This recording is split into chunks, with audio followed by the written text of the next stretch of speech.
आज का टॉपिक है जाति व्यवस्था के प्रकार।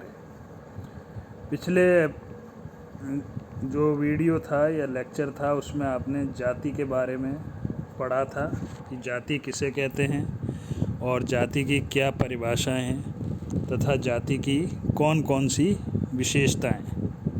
उसी क्रम में इसका अगला टॉपिक है जाति भारत में खासकर जाति व्यवस्था के प्रकार। प्रकार का मतलब है जाति व्यवस्था के कौन कौन से कार्य हैं। हट्टन ने जाति व्यवस्था के कार्यों को 3 भागों में विभाजित किया। पहला प्रकार हट्टन के अनुसार व्यक्ति के दृष्टिकोण से प्रकार। दूसरा, जाति अपनी समुदाय के दृष्टिकोण से क्या कार्य करती है। तीसरा, राज्य, राष्ट्र या समाज के लिए जाति क्या प्रकार करती है। इन तीनों को हट्टन ने अलग अलग पॉइंट के रूप में समझाने का प्रयास किया है। तो सबसे पहले आता है व्यक्ति के रूप में जाति के क्या क्या प्रकार हैं या क्या क्या कार्य हैं। हट्टन के अनुसार जाति व्यवस्था प्रत्येक व्यक्ति को जन्म से ही एक निश्चित सामाजिक स्थिति प्रदान करती है। आप सभी को या अपन सभी को जाति ने एक निश्चित व्यवस्था के अंतर्गत अपने को समाज में स्टेटस दे रखा है। अगर आप जैसे उदाहरण के लिए ओबीसी जाति में पैदा हुए हैं या जाट जाति या यादव या सैन जाति में हैं तो आपका की सामाजिक स्थिति उसी के अनुसार तय होगी। इस आधार पर हट्टन ने जाति के निम्न और प्रकार बताए। पहला है उसी के अंतर्गत मानसिक सुरक्षा प्रदान करना। हट्टन का यह मानना था कि जाति अपने सदस्यों के जीवन की सभी बातें, विशेषकर सदस्यता, शिक्षा, व्यवसाय, खान पान, वेशभूषा, विवाह का क्षेत्र, दिनचर्या, सामाजिक संपर्क की परिधि क्या होगी, उसकी व्यक्ति की भूमिका क्या होगी और समाज में उसके क्या कर्तव्य होंगे, ये सारी की सारी चीज़ें कौन तय करती है? जाति तय करती है। और व्यक्ति को उसी के अनुसार कुछ निर्णय लेने पड़ते हैं या कार्य करने पड़ते हैं जिससे कि व्यक्ति मानसिक रूप से उन कार्य करने के लिए तैयार रहता है। दूसरा, हट्टन का कहना था सामाजिक सुरक्षा प्रदान करना। हट्टन का ये मानना था कि जाति अपने सदस्यों के लिए मित्र, समाज, पारस्परिक सुविधा क्लब और अनाथालय के रूप में होता है और वह जाति के सदस्यों को एक तरह से स्वास्थ्य बीमा योजना के रूप में आवश्यकता पड़ने पर उसकी सहायता करती है। उदाहरण के लिए कई बार देखा होगा कि किसी कास्ट में या जाति के लोग ही दाह संस्कार में सहयोग करते हैं या सामाजिक जैसे मृत्यु भोज है या विवाह संस्कार होता है तो उसमें सभी जाति के लोग अपनी जाति के सदस्यों की सहायता प्रदान करते हैं जिससे उस व्यक्ति को एक तरह से सामाजिक या सोशल सिक्योरिटी महसूस होती है। नेक्स्ट है आर्थिक सुरक्षा। आर्थिक सुरक्षा जाति की व्यवस्था के अंतर्गत पूर्व में पढ़ा था कि प्रत्येक जाति के अपने एक निश्चित व्यवसाय या पेशा है और उसी के अनुसार व्यक्ति को कार्य करना होता है। इस दृष्टि से जिस जाति में जन्म लिया है व्यक्ति मेंटली रूप से उसी कार्य करने के लिए तत्पर रहता है। उदाहरण के लिए कुमार जाति में है तो वो कुमार के रूप में ही उसको कार्य करना रहता है और उसकी कुशलता उसी से निर्धारित होती है। और एक तरह से हट्टन का ये कहना था कि जाति व्यवस्था जो है अपने सदस्यों के लिए ट्रेड यूनियन संबंधी कार्य करने वाला संगठन के रूप में कार्य करती है। जिस प्रकार से ट्रेड यूनियन अपने हितों की सुरक्षा रखती है उसी प्रकार से जाति भी अपने सदस्यों की आर्थिक हितों की सुरक्षा का कार्य भी करती है। नेक्स्ट है व्यवहारों पर नियंत्रण। घुरिये ने लिखा था कि कई बार जाति जो है पंचायत के माध्यम से अपने सदस्यों के व्यवहारों पर, आचरणों पर और परस्पर जब जातियों में झगड़ा होता है या कोई व्यक्ति जाति के जैसे नियमों का उल्लंघन करता है तो उस पर नियंत्रण रखने का कार्य भी जाति के द्वारा किया जाता है। और जाति अपने सदस्यों के सभी व्यवहार, सामाजिक, धार्मिक, चाहे राजनीतिक, चाहे आर्थिक आदि को नियंत्रित और निर्देशित तथा संचालित करने का कार्य करती थी। नेक्स्ट है वैवाहिक सुरक्षा।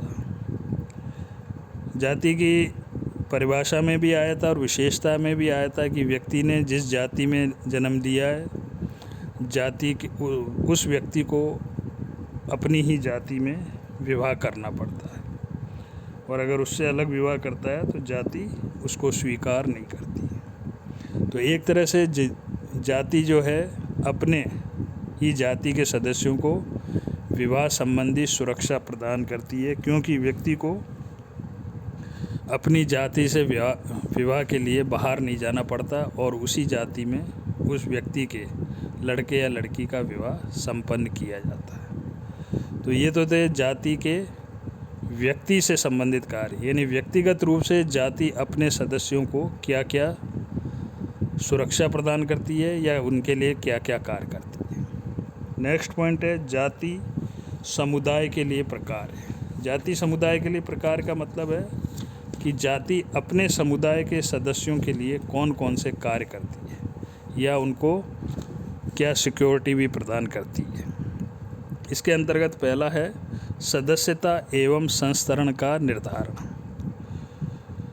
घुरिये का यह कहना था कि जाति अपने सदस्यों को क्रम विन्यास के रूप में निर्धारित करती है, यानी संस्तरण यानी ऊंच नीच के आधार पर व्यक्ति की उस समाज में या उस कास्ट में उसकी निर्धारण होता है, यानी स्त्रीकरण के आधार पर उच्चता और निम्नता निर्धारित की जाती है। दूसरा है सामाजिक नियंत्रण एवं संस्कृतिकरण। जाति व्यवस्था अपने सदस्यों के व्यवहारों पर, खान पान पर, व्यवसाय पर, विवाह और जाति से संबंधित सदस्यों और उससे संबंधित जो विशेष अधिकार हैं या प्रतिबंधों को नियंत्रित और संचालित भी करती है और व्यक्ति को उसके योग्य बनाती है। इस संबंध में हट्टन का ये कहना था कि जाति के कारण ही व्यक्ति की समाज में स्थिति ऊंची होती है और उसी आधार पर कई व्यक्ति की जाति भी निर्धारित ही रहती है। हट्टन ने आगे ये भी बताया कि कोई भी जाति अपना व्यवसाय बदलकर भोजनीय, विवाह संबंधी या व्यवहार के धार्मिक नियमों में परिवर्तन करके भी अपनी स्थिति ऊंची बना लेती है। कई बार देखा होगा कि बहुत सी जातियाँ जो है दूसरा कार्य करके समाज में अपने स्टेटस को ऊंचा करने का प्रयास करती है। नेक्स्ट है संस्कृति का हस्तांतरण। हट्टन ने जाति को जैसे भी बताया था कि ट्रेड यूनियन कहा था, तो जाति जो है अपने जाति की या समाज की संस्कृति को भी एक पीढ़ी से दूसरी पीढ़ी तक हस्तांतरित करती है, यानी आगे पहुंचाती है। और प्रत्येक जाति अपनी जाति से संबंधित गुणों को आगे बढ़ाने का प्रयास करती है, जिससे कि उस जाति से संबंधित सामाजिक सांस्कृतिक विरासत को सुरक्षित रखा जा सके और आने वाली पीढ़ी उसके साथ अनुकूलन भी कर सके। नेक्स्ट है धार्मिक कार्य। जाति अपने सामाजिक और धार्मिक व्यवहारों और क्रियाओं को आचार संहिता एवं जनमत परिवर्तन की दिशा एवं दशा के अनुसार भी संशोधित करती रहती है या उसको परिवर्तित करती रहती है। प्रत्येक जाति के जाति अपने सदस्यों के लिए धार्मिक कार्यों को भी निर्धारित करती है। उदाहरण के लिए जैसे निम्न जातियों के वर्तमान में कई सारे बंधन यानी कि जो उन पे जो प्रतिबंध लगा रखे थे उसमें कई सारे परिवर्तन। उदाहरण के लिए अब निम्न जातियां भी उच्च जातियों की कई सारे चीज़ों का अनुसरण करने लगी है, जैसे शाकाहारी भोजन करने लगे हैं, पर्दा प्रथा कम हुई है, निम्न जातियों की स्त्रियां भी बाहर काम करने लगी है, विधवा पुनर्विवाह पर रोक हट गई है, अपवित्र व्यवसाय को निम्न जातियां छोड़कर दूसरे व्यवसाय को अपनाने लगी हैं।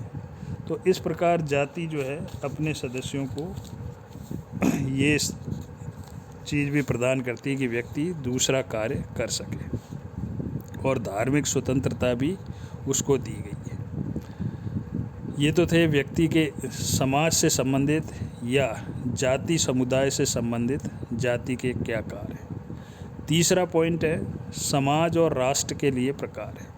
जहाँ अभी देखा आपने कि जाति व्यक्ति के लिए प्रकार या सुरक्षा प्रदान करती है, समाज और अपनी कास्ट के व्यक्तियों के लिए कार्य करती है, उसी प्रकार से जाति समाज और राष्ट्र के लिए भी बहुत सारे कार्य करती है। उसमें भी कुछ पॉइंट इस प्रकार हैं। पहला है सामाजिक राजनीतिक स्थिरता प्रदान करना। इस संबंध में अबे डुबाइस नाम के एक विद्वान थे।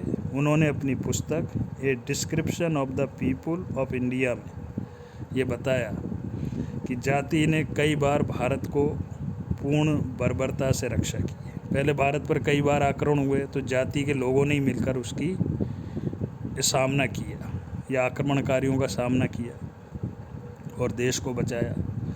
व्यवस्थित सरकार के लिए निश्चित आधार प्रदान करती है जाति, तभी सामाजिक और राजनीतिक स्थिरता बनी रहेगी। स्वेच्छाचारी शासन के विरुद्ध भी कई बार जाति के लोग ही विरोध करते हैं या उसके विरोध में खड़े होकर उस अपनी जाति के सदस्यों को या समाज को सुरक्षा प्रदान करते हैं।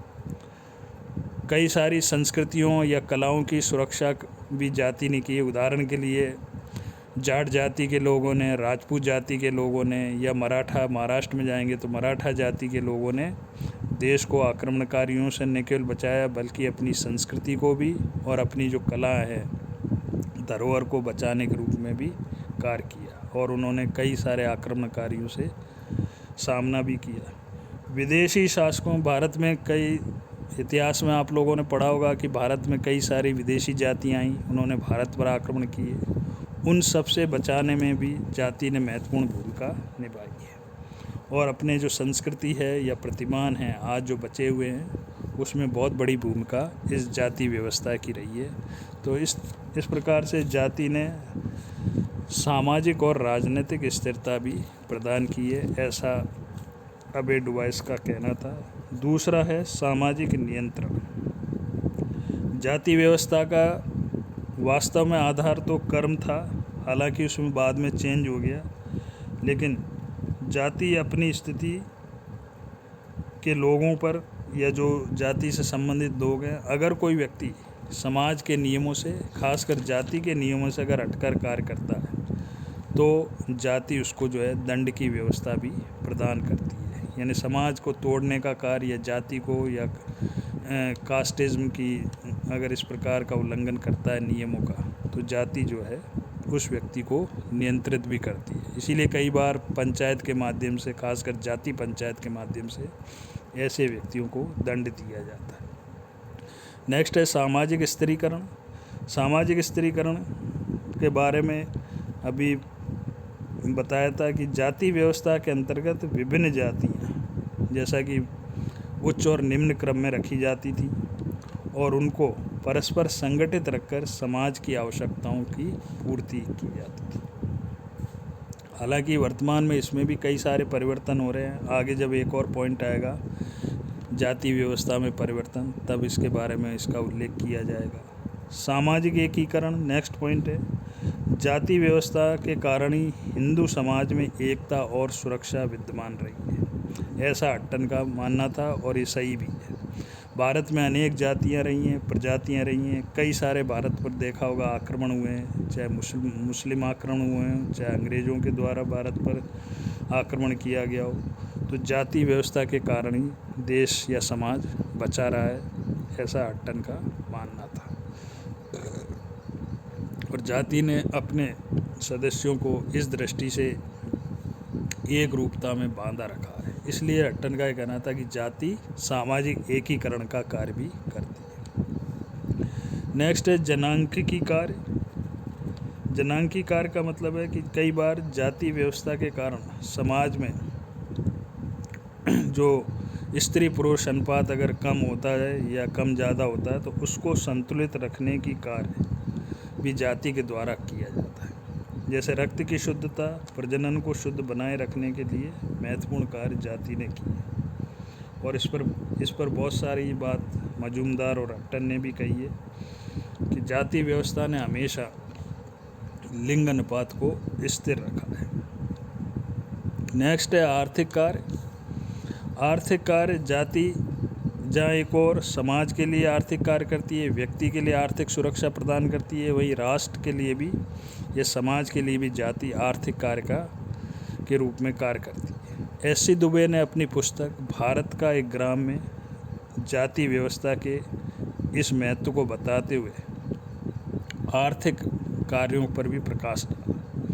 उनका यह कहना था कि विभिन्न व्यावसायिक जातियों के परिवार परस्पर जजमानी प्रथा के द्वारा एक दूसरे की आवश्यकताओं की पूर्ति करते हैं। गांव में देखा होगा कि कई बार जब कोई विवाह उत्सव होता है या कोई सामाजिक उत्सव होता है या धार्मिक उत्सव होता है, तो जजमानी व्यवस्था के अंतर्गत चाहे वो उच्च जाति हो या निम्न जाति हो, एक दूसरे को सेवा प्रदान करती हैं और एक दूसरे की सहायता करती हैं। नेक्स्ट है संस्कृति का हस्तांतरण। अधिकांश विद्वानों का यह मानना था कि जाति ने भारत की संस्कृति को भी हस्तांतरित करने में महत्वपूर्ण भूमिका निभाई है। जैसे कला, साहित्य, धर्म, प्रथाएं, आदर्श, मूल्य, व्यवसाय, भाषा, जीवन जीने का तरीका, तकनीकी ज्ञान, विभिन्नता में एकता आदि ऐसे कई सारी चीज़ें हैं जिसको जाति के कारण सुरक्षित रखा गया और एक पीढ़ी से दूसरी पीढ़ी तक इन सब चीज़ों का हस्तांतरण हुआ। आज भी कई सारे मूल्य हैं, रीति रिवाज हैं, प्रथाएं हैं, धर्म है, कला है, साहित्य है, भाषा है, इसी कारण से समाज में विद्यमान है जिसको अपन